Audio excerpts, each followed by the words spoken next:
Hello दोस्तों, महिला supervisor पोषण और स्वास्थ्य के शॉर्ट नोट्स में आपका स्वागत है। अब हम जानेंगे अगले टीके के बारे में। अगले टीके का नाम है जापानी इंसेफेलाइटिस। इसकी खोज कब हुई? 1935 में जापान में। इसके डोज जो होते हैं दो होते हैं। एक होता है 9 से 12 महीने में जो लगाया जाता है, एक 16 से 24 महीने के अंदर जो लगाया जाता है।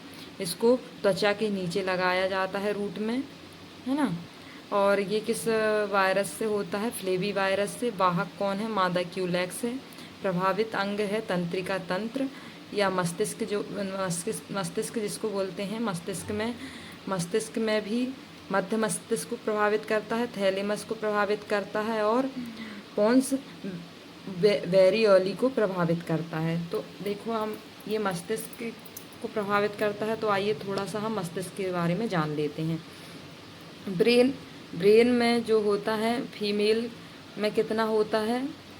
1450 ग्राम का होता है। और मेल में 1450 ग्राम का होता है और फीमेल में 1350 ग्राम का होता है। फिर आती है अवस्थिति, मतलब लोकेशन। ब्रेन की लोकेशन कहाँ है? कपाल अस्थि के नीचे, है ना, कपाल अस्थि के नीचे। और वजन कितना होता है? 1400 ग्राम होता है। शरीर के भाग का 2%, है ना। फिर नवजात शिशु में ब्रेन का वजन कितना होता है? 300 से 400 ग्राम। और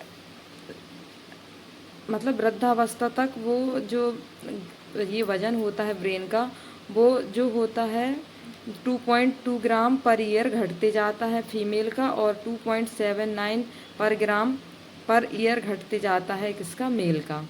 कार्य क्या होती है? सामान्य बुद्धि, पूरे शरीर पर नियंत्रण, है ना। सामान्य बुद्धि होता है इसका ब्रेन का कार्य, और पूरे शरीर पर नियंत्रण होता है। अब ब्रेन के टाइप देखते हैं। फोर ब्रेन यानी कि अग्र मस्तिष्क, दूसरा होता है मध्य ब्रेन, तीसरा होता है हिंड ब्रेन यानी पश्च मस्तिष्क, है ना। फोर ब्रेन यानी अग्र मस्तिष्क। इसके साइंटिफिक नेम जो है क्या है?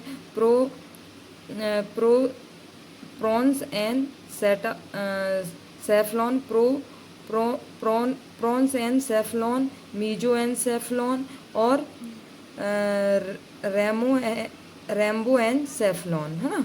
Rambo and सेफ्लॉन, prosencephalon. Encephalon अलग, एनसेफ्लॉन पूरे में है ना। एनसेफ्लॉन जो है वो सब में है। एनसेफ्लॉन। तो prosencephalon, mesencephalon, rhombencephalon.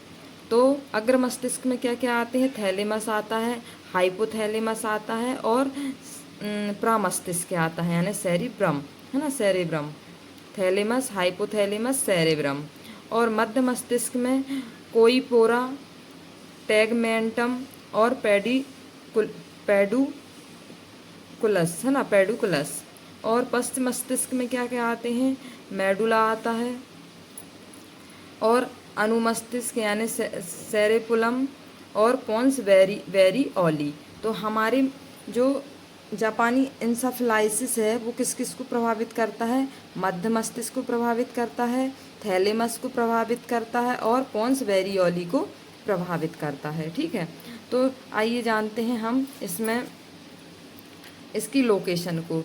तो ये जो मस्तिष्क होता है उसमें ये जो पार्ट होता है वो थैलेमस कहलाता है। इसको हाइपोथैलेमस कहते हैं और इसको प्रामस्तिष्क कहते हैं। ये हो गया हमारा अग्र मस्तिष्क, सेरेब्रम, थैलेमस और हाइपोथैलेमस। ठीक है, उसके बाद मध्य मस्तिष्क में क्या क्या आता है? मध्य मस्तिष्क में आता है सेरेपोरा, तो उसका जिक्र नहीं करना है।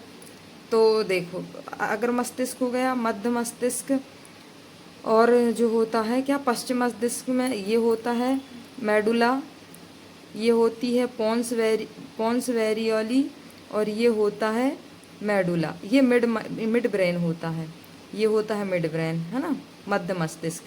और ये होती है पोन्स वेरियोली और ये होता है मेडुला। जो मेरुरज्जु होता है वो मेडुला से जुड़ा होता है। ठीक है। सेरेब अनुमस्तिष्क ये है, ये इसको क्या कहते हैं, अनुमस्तिष्क। अनुमस्तिष्क यानी सेरेबुलम, सेरेबुलम है ना, ये समझ में आ गया। अब यहाँ देखेंगे हम जापानी इंसेफेलाइटिस को प्रभावित कौन कौन करता है, पता चल गया हमें। मध्य मस्तिष्क क्या क्या प्रभावित होता है, मध्य मस्तिष्क, थैलेमस और पोन्स वेरिओली। अब मिड ब्रेन यानी मध्य मस्तिष्क जो होता है यह हमारी आँख और कान पर नियंत्रण रखता है। मिड ब्रेन जो होता है वो हमारी आँख कान पर नियंत्रण रखता है, या इसी को सिक्स सेंस भी मतलब कहते हैं। संवेदी अंग क्या क्या होते हैं, आँख, कान, नाक, जीभ और त्वचा। फिर आता है थैलेमस। थैलेमस क्या होता है, यह हमारी नाक और जीभ और त्वचा पर नियंत्रण रखता है। आँख और कान पर कौन नियंत्रित करता है, मिड ब्रेन। और थैलेमस क्या करता है, नाक, आँख और स्किन को यानी त्वचा को नियंत्रित करता है थैलेमस। पोन्स वेरिओली क्या होता है, ये post office of the brain होता है। ये पोन्स वेरिओली जो है ये क्या करती हैं, जो सेंस होते हैं कि किसका क्या कार्य है उसको वहाँ तक पहुँचाने का कार्य करती हैं। फिर हम रोटा वायरस वैक्सीन के बारे में जान लेते हैं। रोटा वायरस वैक्सीन जो काय में काम आती है, इससे क्या होता है, डायरिया होता है। डोज क्या कितने होते हैं, 3, एक 6 वीक में, एक 10 वीक में, एक 14 वीक में। ये रोटा वायरस वैक्सीन जो होती है इसको भी मुंह में दी जाती है। इसकी कितनी 5 बूंदें होती हैं।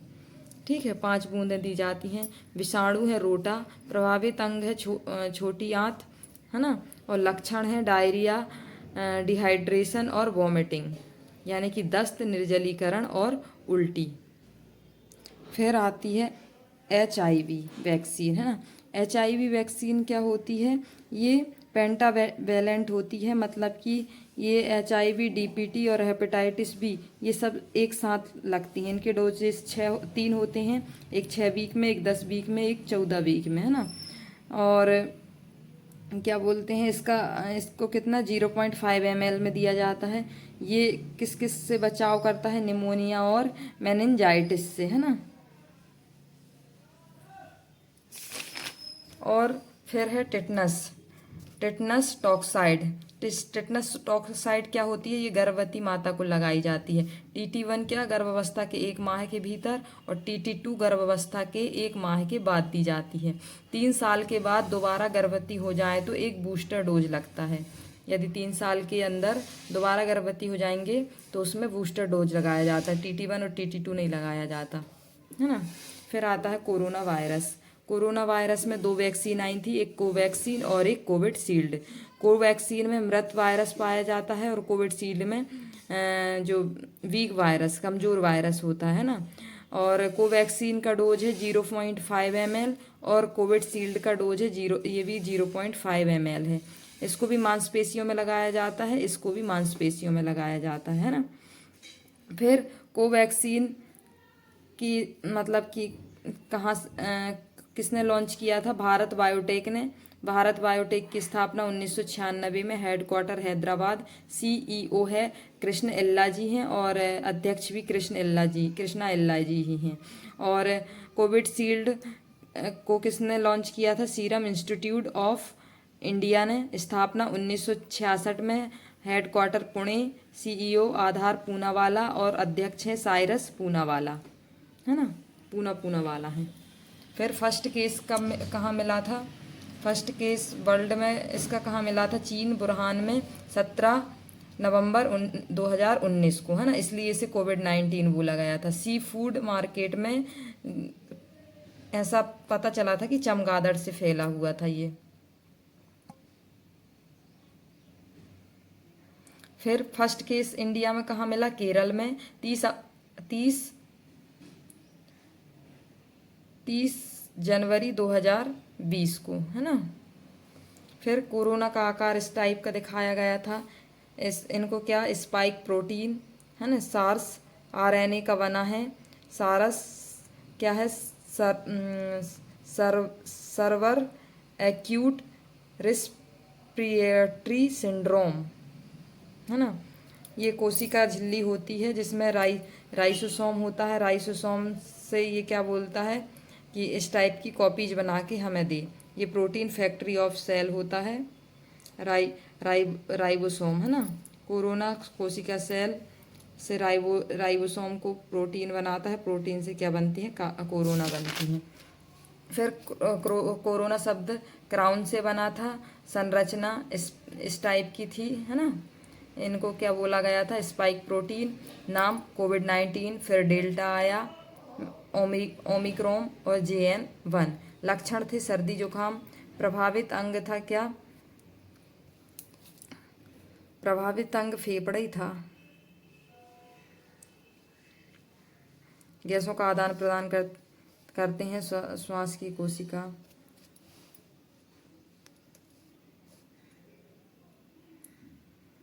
फिर उपचार कुनैन सिनकोना वृक्ष की छाल से। फिर रेमडेसिविर इंजेक्शन लगाई गई, फिर वो भी फेल हो गई। फिर हेपेरिन के साथ रेमडेसिविर लगाई गई, ये भी मतलब कि अच्छी साबित हुई। फिर हेपेरिन के साथ रेमडेसिविर और मिथेसोन लगाई गई है ना। ये इसकी उपचार थी। फिर टीका के बारे में आए तो टीका कोविडशील्ड, कोवैक्सीन, 2 टाइप के टीके आए है ना। नेसल वैक्सीन, इकोवेक, भारत बायोटेक है ना, नेजल वैक्सीन।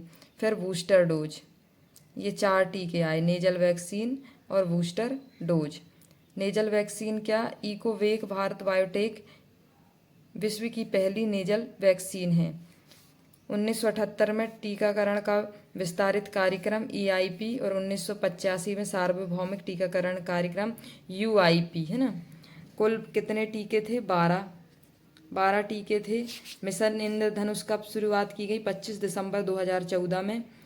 उद्देश्य था इसका 7 टीके अनिवार्य है ना, 7 टीके अनिवार्य थे। फिर मिशन सघन इंद्रधनुष 8 अक्टूबर 2017 में इसकी शुरुआत की गई। उद्देश्य था 2018 तक टीकाकरण कवरेज को 90% तक लेकर जाना। इसका ये उद्देश्य था सघन मिशन इंद्रधनुष का। फिर गहन मिशन इंद्रधनुष 2.0 शुरुआत थी 2 दिसंबर 2019। उद्देश्य था 2022 तक टीकाकरण कवरेज को 90% तक ले जाना। इसका भी यही उद्देश्य था, इसका 2022 तक टीकाकरण कवरेज को 90% तक ले जाना था, 2.0 का है ना। फिर सघन मिशन इंद्रधनुष 3.0 का क्या था, 19 फरवरी 2021। कोविड-19 के समय जो बच्चे और गर्भवती महिलाओं का टीकाकरण नहीं हुआ, टीकाकरण करना है। फिर सघन मिशन इंद्रधनुष 4.0 की शुरुआत बताना है आपको। उद्देश्य क्या था, 0.6 करोड़ बच्चे और 3 करोड़ गर्भवती महिलाओं को टीकाकरण करना। ठीक है, ये थे टीकाकरण। फिर वेरीसेल वैक्सीन, वेरीसेल वैक्सीन क्या है, ये चिकन पॉक्स का टीका है, छोटी माता का। डोज इसके 2 हैं वेरीसेल वैक्सीन के, एक 12 से 15 मंथ में और 4 से 5 साल में एक लगना है। लक्षण बुखार और रैसेस। रूट है इंटरमस्कुलर और इंटरडर्मल दोनों लगता है। फिर लुई पास्चर ने क्या किया था, टीका की खोज की थी, फर्मेंटेशन की खोज की थी, इंथ्रेक्स वैक्सीन की और बैक्टीरिया फिल्टर की खोज की थी। इसमें लुई पास्चर ने रेबीज के टीके की खोज की थी 1885 में। किण्वन की मतलब फर्मेंटेशन की 1857 में। लुई पाश्चीकरण गर्म करके ठंडा करना है ना, ये लुई पाश्चीकरण कहलाता है। फिर आती है हैजा का टीका। हैजा का टीका 2 वर्ष से अधिक के बच्चों को लगता है। डोज हैं 2-3 आवश्यकता के अनुसार है ना। ओरल यानी 2 ओरल लगता है ये। इंट्रामस्कुलर 2 टीके के मध्य 7 डे और 6 वीक।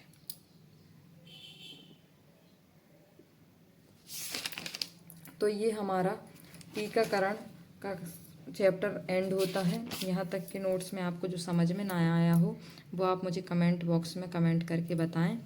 और वीडियो देखने के लिए थैंक यू।